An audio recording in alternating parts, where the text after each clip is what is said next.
Welcome to the Smoke and Rope Podcast. I'm your host, Ryan Basor, and today is episode 68. And we have back quickly becoming one of the most frequently guests, Patrick Frakes from Rair. Patrick, thanks for being on for the third time. Thank you for having me, guys. Really enjoy being on and happy to be here. I think you're tied with Rick Thompson and maybe one other right now, so we'll try to get you into the lead. Um, and Tom Beller over at Real Leaf, thanks for joining us today, Tom. And saw your article on Bridge and really appreciated it. So what's going on? Oh man, we just if you don't speak out, they'll walk all over you. But I am excited to hear some news from Patrick today and get into that a little bit if we want to. For sure. So Patrick's been on.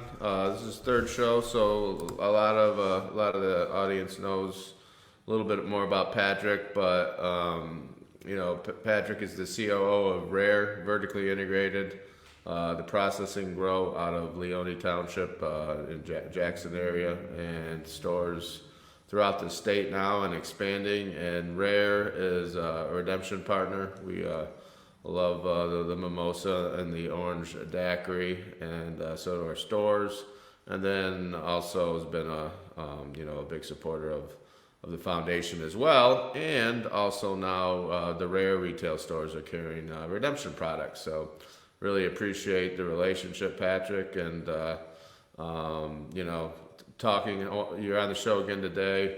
We wanted to obviously talk about the really cool Ben Wallace deal agreement and his impact and what his role is going to be. I think it's going to be a little different than most of these deals you see. And then we can talk about other things like Vegas and the recent MCMA stuff. So Patrick, thanks for being on, and tell us how things are going, and tell us about the Ben Wallace deal, please.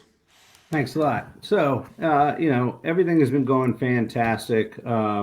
This is a big transition for Rair.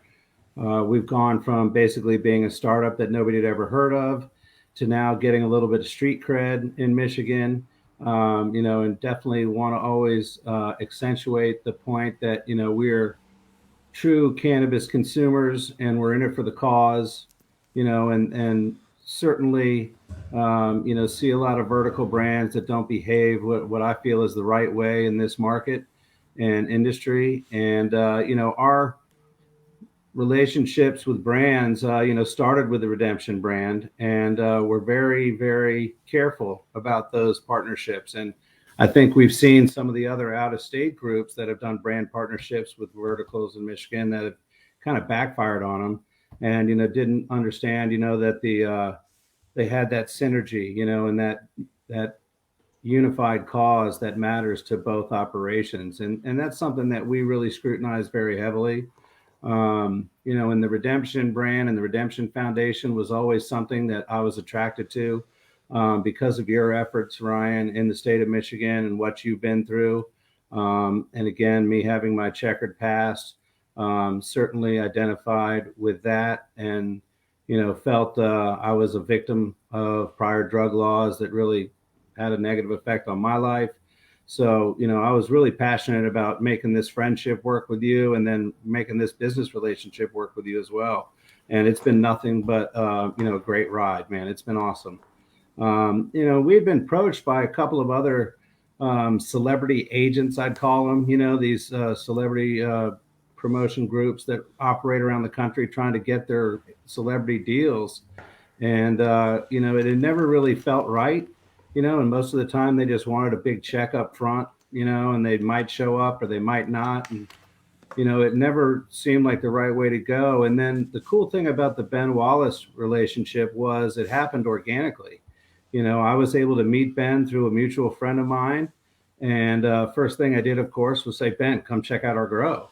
And he was really excited about coming and doing the tour. And we met a couple of other times and kind of slow rolled this process. First we gave him some product through the system legally, of course.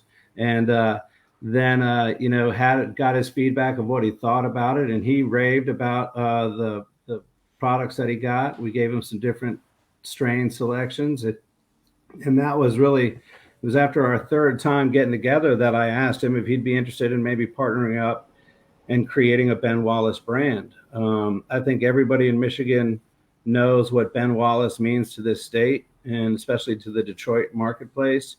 I'm very much a sports fan myself and followed Ben's entire career. Really, when he was playing in the NBA, he had this really persona of being an overachiever, and really being a little bit undersized for a center. Ben admitted to me that even though he's listed at 6'9" his whole career, he's never been over 6'7". And, he truly was somebody who maximized his talent. And I think everybody would agree overachieved while also being pretty soft spoken. And, I think that's something that we have been trying to do at Rair. We see a lot of verticals that really were puffing their chest out and bragging about their facilities and how great of cannabis they were going to produce, even though they hadn't grown anything yet. And we never wanted to be that kind of group. We wanted to put our products out there for people to try and then let them make their own judgments about us. And, obviously we feel really good about our quality and about our passion for being there for the cannabis community. And understated and overperforming is something that I think Ben Wallace and Rair both share. That's our goal. And, Ben is definitely, has a really strong opinion about cannabis use as a professional athlete, and I think professional athletes have a real great testimony to what they went through when, they were getting drug tested for cannabis their whole career and had to pretend like they weren't using it as a pain relief option when it was the most effective choice they could have. I'm fairly proud of the NBA for now stopping drug testing on NBA players, even though it's in their collective bargaining agreement that they can. I think that's a huge step for professional sports. And Ben has been very outspoken about his opinion with cannabis use for professional athletes in the way of relief and recovery. So I think it was a really natural fit and something that we really, we felt it was important because Ben has his boots on the ground in Michigan. He still lives outside of Detroit. He is still working, or he actually just got rehired by the Pistons as a special advisor. So he's there on a daily basis, working with the players and working with the team. So it's not like some celebrity deal where the guy might be around and he doesn't really have a connection to the community. This is something that is Michigan born and Michigan bred. And I can't be more excited about creating this brand. And right now I can't do any breaking news on the brand name or the packaging, but we're working on it and it's close. So we will have another announcement that we'll put out there on our website and social media channels. But when it does come out, I think everybody will see it's truly Michigan. And it's pretty badass, if I'm allowed to say that. Oh yeah. We're 18 and over show. I love you. You made me think about it, Patrick. Just the fact what we have in Michigan and the acceptance, and in our sports teams. I'm a huge Ben Wallace fan, and and that Pistons team. I was at the parade. I went to a lot of the games, and we have Ben Wallace in Michigan. We have Calvin Johnson.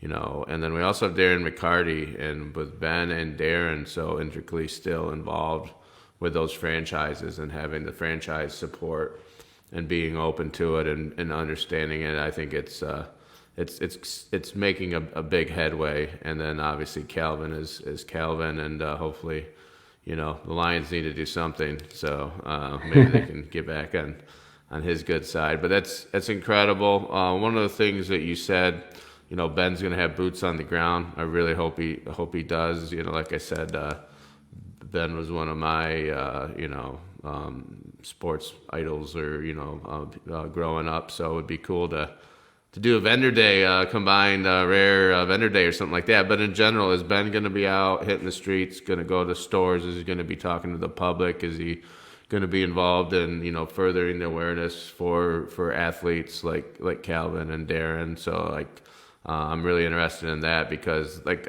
I told you, I think it was yesterday, this is the first deal in Michigan with, a celebrity that I didn't hear anyone talking smack about, and we all know the Facebook pages and the Instagram pages love to talk a lot of smack, and that's how much respect people have for Ben Wallace as a person. So I'm excited for him to be on Team Cannabis in Michigan, and love to hear if he's got plans or if you know of any on that stuff. Yeah, so we do have a deal where he's going to be participating in some store appearances, as well as going to some conventions. And, I've talked to Ben. I had a contact through another organization that was, had an athletes council, and I believe NCIA might have something to do with an athletes council. But, the need for advocacy from people, not just celebrities, but especially people in the sports world because of what they've dealt with, pain management, I think is really important for cannabis to get that awareness and to keep reducing that stigma, to make it disappear. Back to Calvin Johnson in the NFL. I know the NFL is probably the slowest, most conservative sports league. And I think it's imperative because those athletes, I played football my whole childhood. I coached football as an adult. And I think, football players go through a lot worse pain than some other sports for sure. Hockey too. Hockey players get beat up. But no, I'm looking to unite Ben with Darren and with Calvin and Rob Sims. I definitely think the more that they can do things together, the more their voice gets louder and the more good they can do. Ben has expressed an interest to be a part of it, and he's all in. He wants to create his own strain, which we're excited about, and we're starting to gather the cross genetics that we will be trying to make those with. So that'll be an adventure and certainly not a quick process. But in the meantime, we're going to be moving our platinum garlic into the Ben Wallace brand, which is now testing over at 30% THC. Not that matters, but obviously it helps. We're moving at least one other strain probably into the Ben Wallace brand as well. We're going to start that way with doing a couple of things of flower. We'll do prepackaged eights, pre-rolls, vape cart, and then we're also going to do an infused pre-roll. Right now, we're about to come out with our Phantom line is what we're calling it. And this is going to be infused pre-rolls that are really like no other in the state. I'm really proud of them and quite cocky about it. These are going to be 2 gram pre-rolls with a half a gram of hash rosin that's in a worm form. So it's going throughout the whole joint in the middle. It basically makes it like a donut effect. And we've just been doing some R&D with these. And I got one for you, Ryan, too. So I'll next time. Excuse me.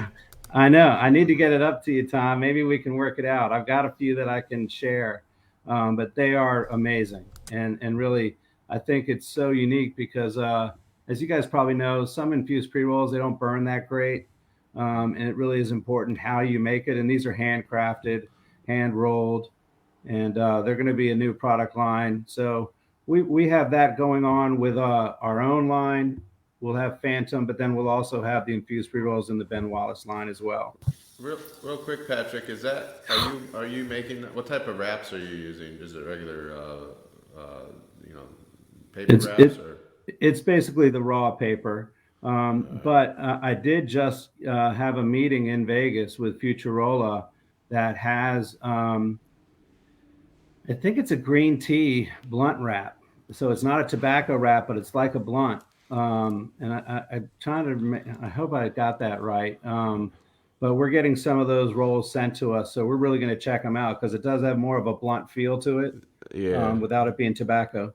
Well, my only reason this, and then I'm let Tom jump in here, is this is a sore subject for me. I have been working on something, and the MRA, in all their wisdom, has decided that you must weigh, if you add anything to flour, when you test a pre-roll, you don't test it with the paper.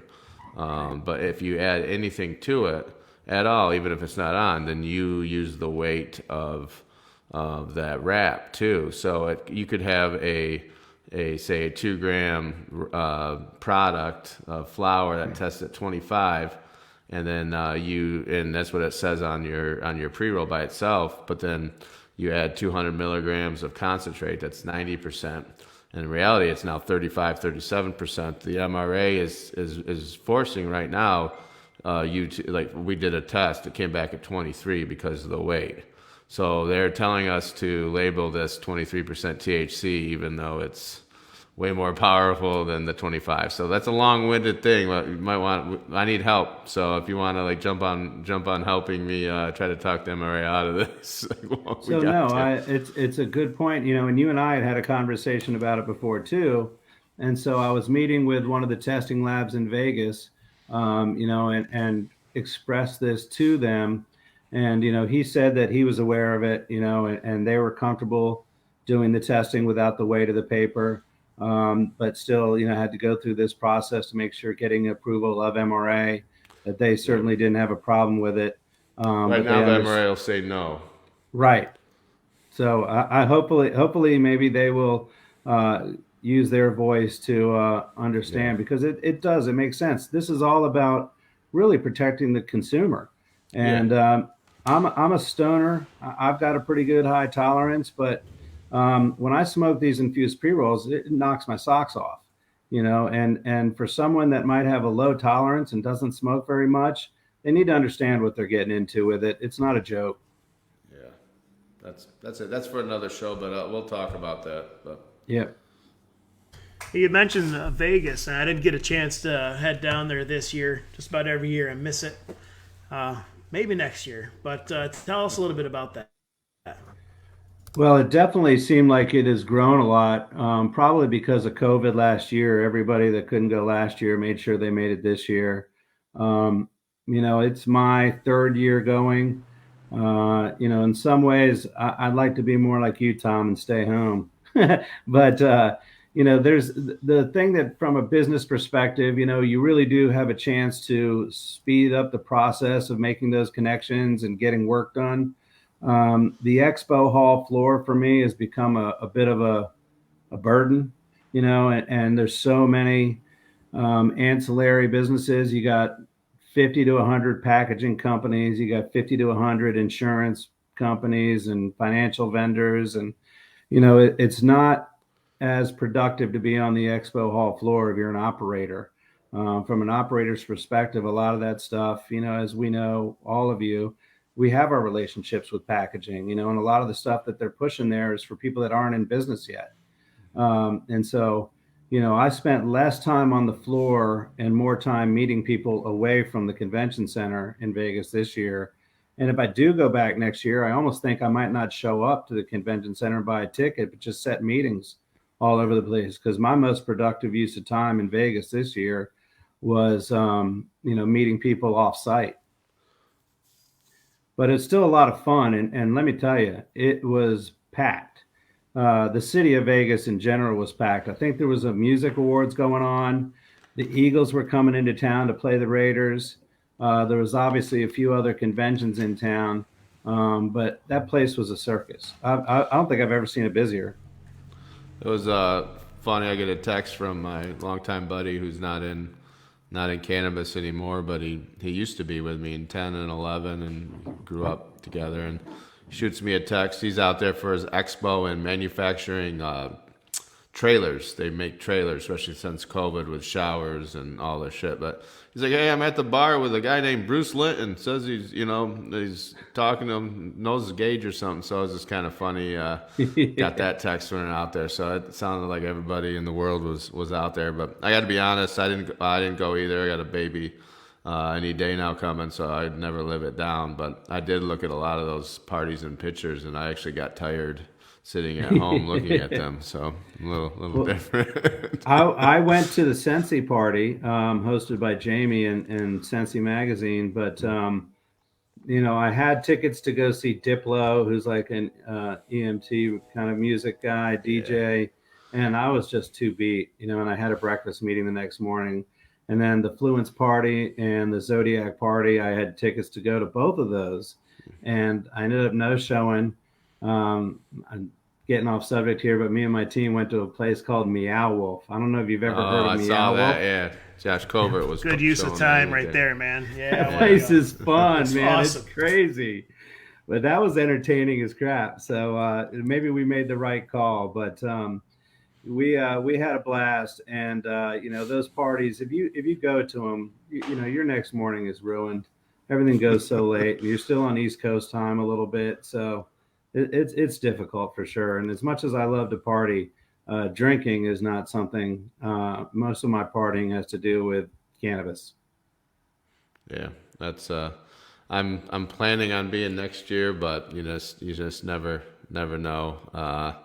But yeah, that's a good update, Patrick. We wanted to talk. Tom and Krista Beller just had a nice, basically an expo or op-ed in Bridge, Michigan, online talking about caregivers, protecting them. Let's leave them alone. There was the vote out of the committee yesterday of the MCMA bills, along with a lot of the other operators that were, Loom and Terrapin and all that. So let's just, I guess, first off, Tom, tell us, how that kind of came about, and you felt moved to write that, and I appreciate it. I didn't know it was coming. Saw your Krista's face online, and was like, this is awesome. Well, we're not ones to really make a big stink about things, and definitely been hip to everything that's going on, and it just came a point that felt like we had to say something publicly. So, we had to get it all down. There are a few other things I'd like to reserve for, Act 2, as far as my opinion on the whole thing. But, I'm not surprised that it made it out of committee, honestly. Not that I'm not disappointed with the fact that it did, but, being a realist about that situation. But, at least we have the need for a supermajority, and if people can get in contact with their representatives and tell them that if you really want to change anything that has been voted in by the people, that you should probably put it up to a vote by the people. If you really think, at the end of the day, all the other BS aside, in the middle, there's a lot, and it's terrible. But if you really think it's that big of a problem, ask the people if they think that it is, because then that they know what the answer is. That's why they have to do it through the back way. Patrick, I know we've talked about it before, and you've been outspoken as well, especially as a vertically integrated operator. And I know you were courted even at first to see if you joined, and you definitely turned them down, and joined up with the MICIA early on, and met a lot of the people there. So, what's your opinion on just where it's at, and how are you feeling?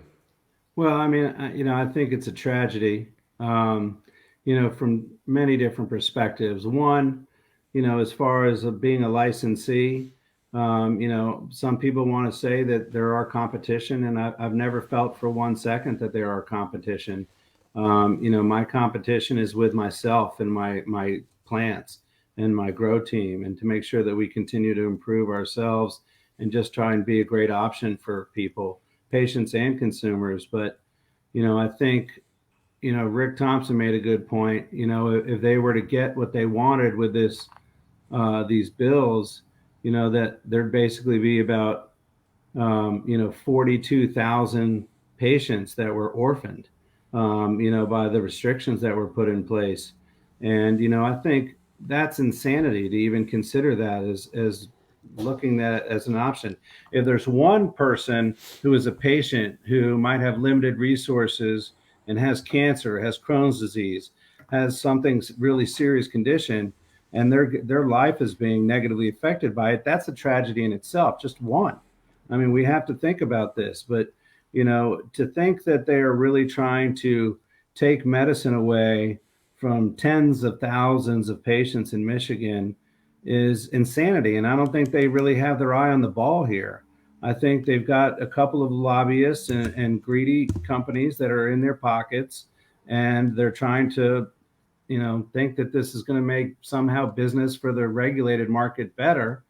And again, I just think that, I've always used this example in every other industry, whether you're making t-shirts or you're doing haircuts, people can work from home. People can have a small business. People can, operate in different formats doing the same thing.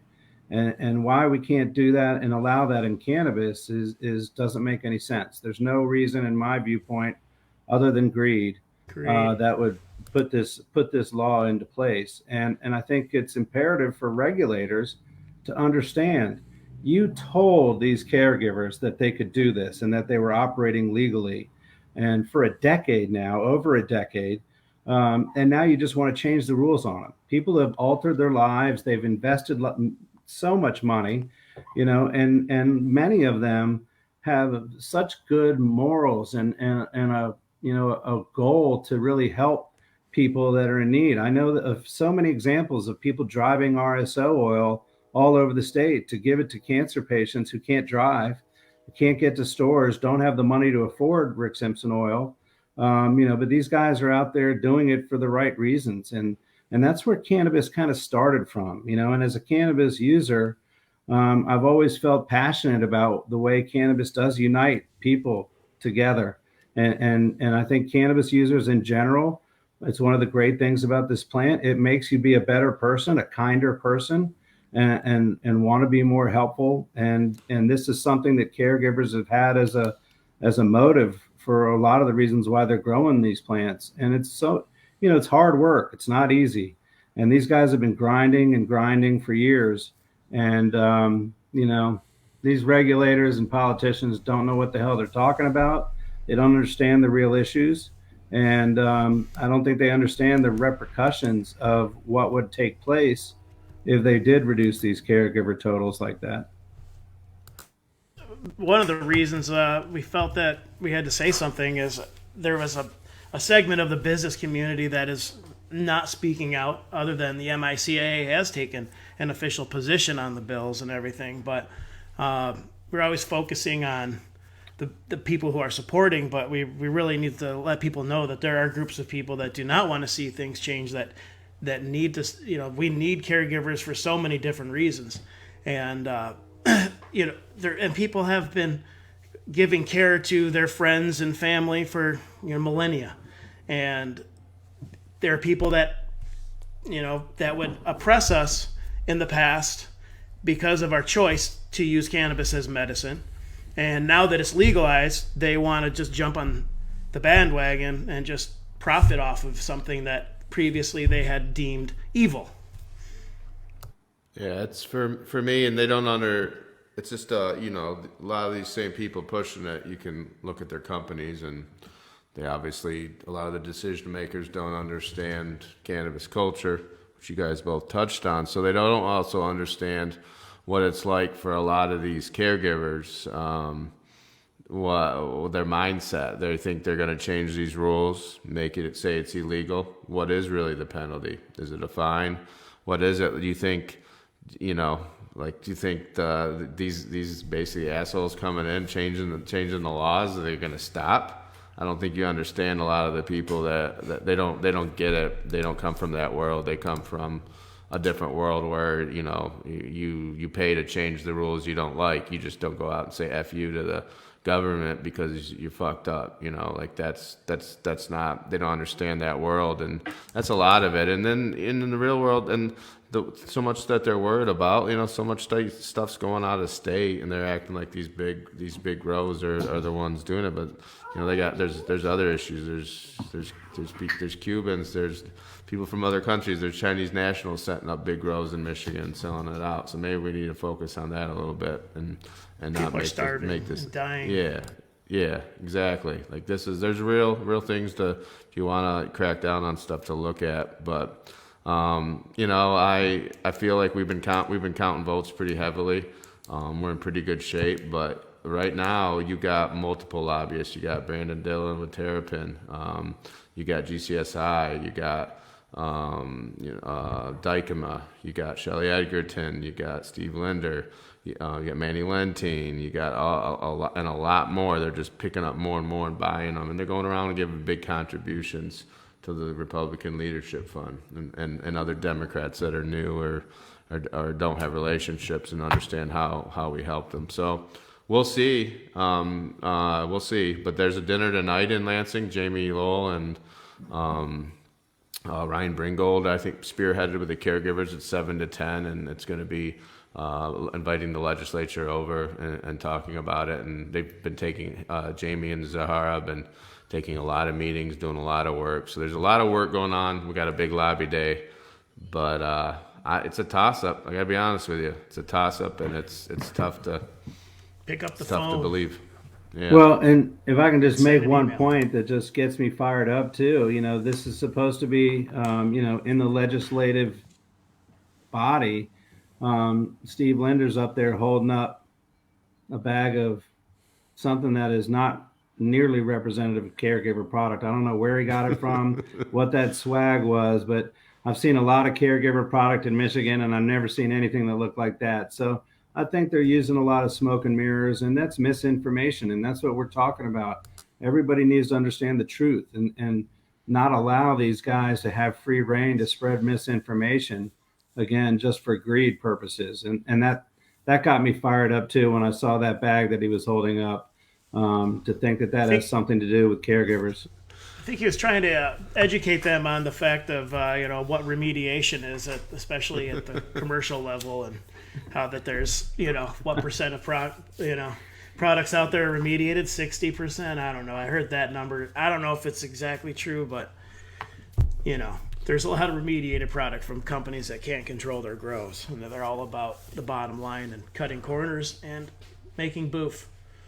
Yeah, and it's reality. Like we've talked about the business model of a lot of these REIT-funded companies, and it isn't to turn a profit by operating good. It's to get so big of market share to eventually get bought exponentially. They can't do that with 10 dispensaries, but if you get 100.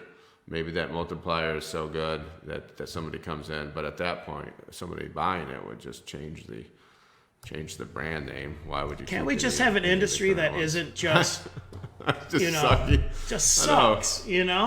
Something with soul, something real.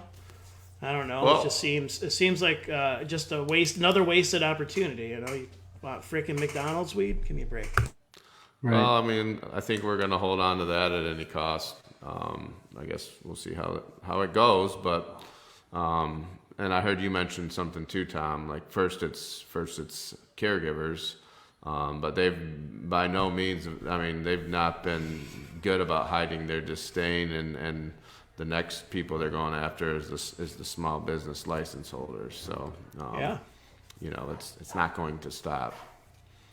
No, you got to stay, several steps ahead at all times, But the good news is we come from being caregivers, and we're really freaking good at that. Yep. And you got great product. Everybody brags about Tom's product. So I love it. We have an awesome team. Oh, Thank Well, and if you really think about it, one other point about the caregivers, this is obviously a very Republican-led legislative body in Michigan, and supposedly Republicans, are big fans of the veterans and the military, and there's so many vets in Michigan that are benefiting from the caregiver model, and they've got PTSD, and they fought for their country. And I think not just the Republicans, but every legislator, every politician in Michigan needs to understand that.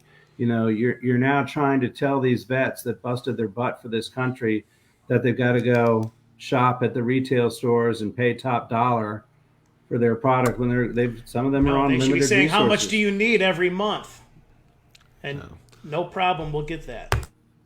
Yep, and other things that make me upset on that note, Patrick, is you're also supposed to be for small business and capitalism and letting Right. the best people win out and taking down government barriers and all that things that we hear about, and that's why so many of us, I'm going to say me, and I'm not going to speak for you guys, have just gotten so, kind of disdain for politics again. It's tough to stay in it for a while. We've done it out of necessity. We have to keep going, but it's tough. It's tough on that note, but I feel like we're have to getting stay diligent, man. Yeah, but you can't to. give up because otherwise you see what's going to happen. Without a doubt, for sure. And I mentioned it last week. We're running low on time, so before I say that, I wanted to let Tom say goodbye. And well, Patrick, thanks for sharing today, and congratulations on hooking up with one of the greatest basketball players of all time, undrafted, amazing, legend in Michigan, and keeping it real always. We appreciate you. Can't wait to come and check yours out. Then I'll show you mine. I can't wait. But before we get Tom out of here, we do have to talk about it's somebody's birthday today. So happy birthday to Tom. We won't sing. We'll save the show, Ryan. Yeah. I'm also dyslexic. That sounds young to me. Thanks. Yeah. Well, can't stop the marching of time. Happy birthday, Tom. We appreciate you postponing your vacation getaway just for the show. Hey, we appreciate that a lot. And we miss go ahead. I'll let Patrick say goodbye. Kevin wasn't able to make it today. He's a little short-handed doing some harvesting, so he's got to harvest plants, like people do. Real stuff that growers do. But Patrick, thanks for being on the third show. You're tied for the lead, and congratulations again, and we appreciate it. So next time on, I get a jacket, right? I get a Smoking Rope Podcast blazer. No, that's a good idea. We're gonna get some Smoking Rope swag soon. But yeah, just want to thank Patrick for being a great partner and being on the show and being a great ally from day one since he stepped foot in Michigan. Need more people like Patrick. And for everybody that's listening, please call your state rep and let them know that you're against these bills. Everything's fine the way there is. There is no emergency. It's all look at the people that are pushing it. So, and also, this Friday from 3 to 6, we're having an open house at 920 North Washington. It's Michigan Cannabis lawyers, Josh Colbert and James McGill, and Redemption, myself, our new building just down the street from our old one. And Eastside Fish Fry will be catering, and there might be some drinks and some smoking going on. So nice. With that, hope to see a bunch of people, friendly faces, and we'll see you next week. Thanks a lot. Thanks, guys.